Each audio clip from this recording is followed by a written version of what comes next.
Ya, terakhir Pak Yai, Lora Ismail terakhir ini, karena bagaimana Lora tentang COVID ini, sedikitlah dari perspektif sebagai Lora milenial, karena banyak masyarakat yang masih kadang-kadang apa sih ini, apa sih menghadapi wabah ini.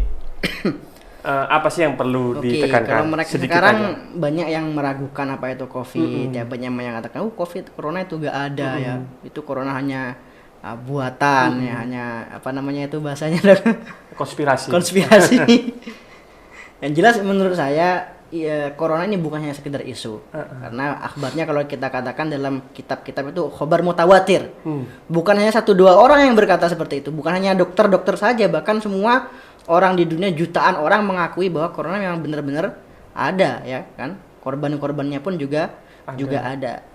Nah, untuk ini saya sangat menyayangkan sekali jika ada orang yang membenturkan corona dengan agama. Nah itu sering kali gitu. Membenturkan kesehatan dengan agama. Mereka mengatakan, buat apa pakai masker, buat apa jaga jarak. Sekarang wong kesehatan semua dari Allah, ya. Semua itu yang ngatur Allah. Nah, ini orang yang berpenampilan agamis, tetapi ilmu agamanya nol.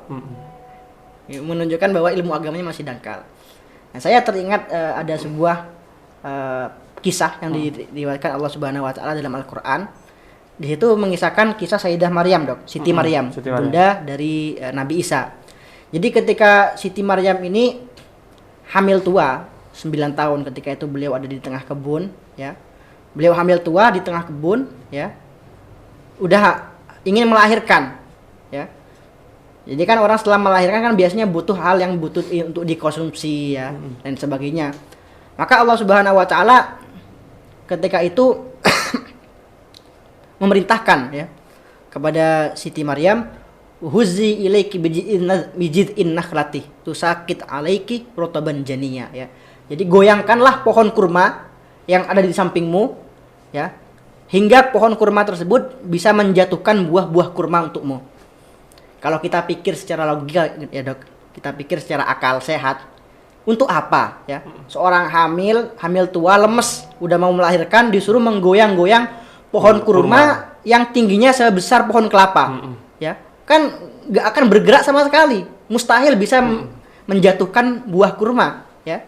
Nah, tapi Allah Subhanahu wa taala ingin mengajarkan kepada kita pentingnya sebuah usaha, ya, pentingnya sebuah ikhtiar, ya. Jadi meskipun usaha kita sekecil apapun, insya Allah akan bermanfaat. Amin, ya. amin. Ikhtiar kita sekecil apapun akan bermanfaat. Begitu pula dalam masalah kesehatan, ya.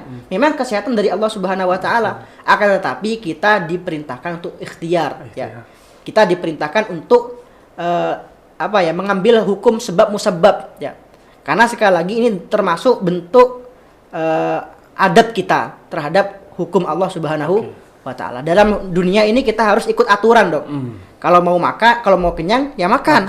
Kalau mau gak haus ya minum. Kalau mau sehat ya harus jaga kesehatan seperti jadi itu. Bukan semua dari Allah. Biasa jadi aja ini itu. juga pesan saya kepada para dokter, para tenaga medis, ya, jangan menyerah, ya.